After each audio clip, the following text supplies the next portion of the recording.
शक्ति का नियम नंबर 1, फ़ायदा दिखाकर वश में कर दो।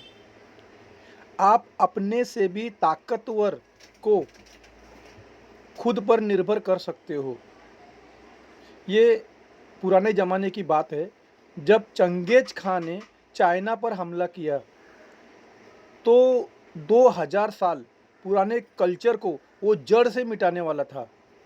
उस समय सुसाई नाम का एक फॉरेनर जो कि सिर्फ चाइना घूमने आया था, सुसाई ने चंगेज़ खां को कहा, आप इस कल्चर को बर्बाद मत करो, इससे आपको कोई फ़ायदा नहीं बल्कि नुकसान है। अगर ये कल्चर ज़िंदा रहेगी तो कमा कर देगी और टैक्स लगाकर आप इनसे बहुत से पैसे कमा सकते हो। चंगेज़ खां रुक गया और उसने इस बात से खुश होकर सुसाई को अपना एडवाइज़र बना लिया। चंगेज़ खां ने सेम ऐसे ही कैफेक सिटी पर हमला किया तो उस समय भी सुसाई ने कहा, सरकार ये उच्च कारीगरी वाले इंजीनियर हैं जो बहुत अच्छी कलाकारियाँ करते हैं, इनको मारो मत। इनको मारने से आपको कोई फ़ायदा नहीं होने वाला है, लेकिन अगर इनको ज़िंदा रखोगे तो ये काफ़ी कलाकारी कर सकते हैं और इनसे कलाकारी करवा कर हम दुनिया भर में बेच सकते हैं और पैसा कमा सकते हैं।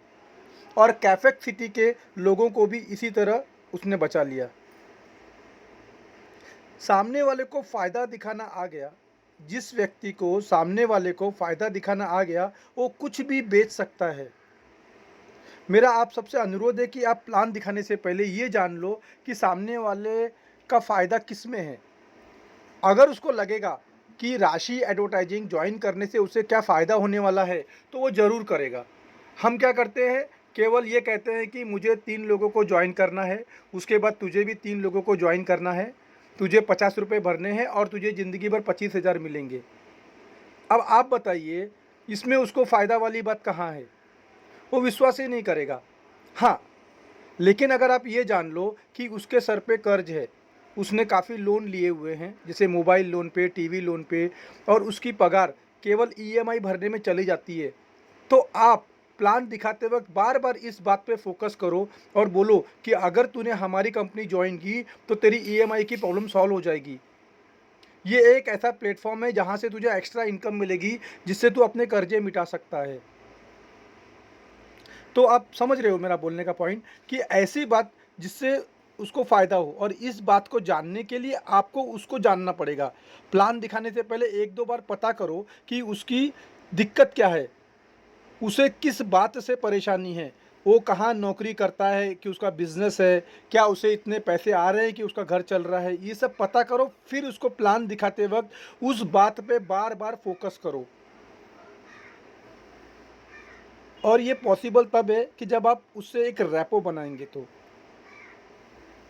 और यहाँ पर जॉइन होने से उसकी प्रॉब्लम सॉल्व हो जाएगी। जिस पल उसको पता चल जाएगा, आपको उसे बोलना भी नहीं पड़ेगा जॉइन हो जाओ, वो खुद ही पूछेगा कि बताओ फॉर्म किधर है, मुझे कैसे जॉइन होना है।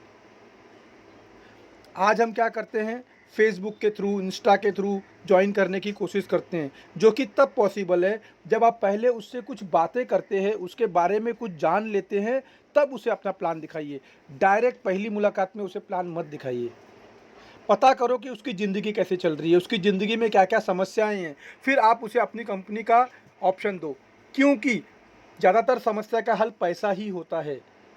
अब मैं आपको एक एग्जांपल देता हूँ, केवल इसी फील्ड में नहीं, चाहे जॉब हो, चाहे इंटरव्यू हो, मीटिंग हो, डील हो, इन्वेस्टर से पैसा लेना हो, किसी को कन्विंस करना हो, चाहे वो लड़की हो, जिसको सामने वाले को फ़ायदा दिखाना आता है वो हमेशा जीत कर ही आएगा।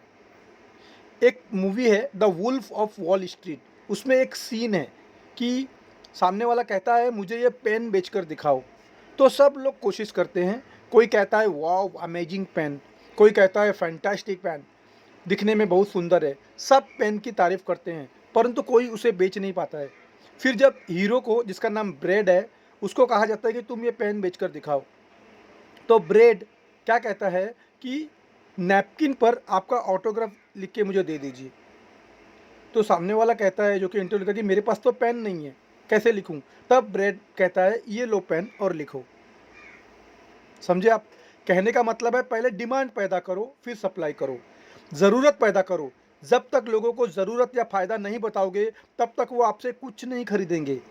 एक और मूवी का सीन बोलता हूँ, मनी हीस्ट करके एक सीरीज़ है, उसमें गोल्ड की चोरी पकड़ी जाती है। अब देखिए, पूरी की पूरी टीम पकड़ी गई, लेकिन फिर भी प्रोफेसर कन्विंस कर रहा है। क्या कहता है, या तो हम दोनों जीतेंगे या हम दोनों हारेंगे, आप जीत कर मुझे हरा नहीं सकते। और उसने मालूम है क्या डील रखी, उसने कहा सोना तो चोरी हो चुका है जो आपको नहीं मिलेगा, और अगर ये न्यूज़ बाहर फैल गई कि देश का इतना सोना चोरी हुआ है तो देश की इकोनॉमी बर्बाद हो जाएगी, देश मिटने पे आ जाएगा।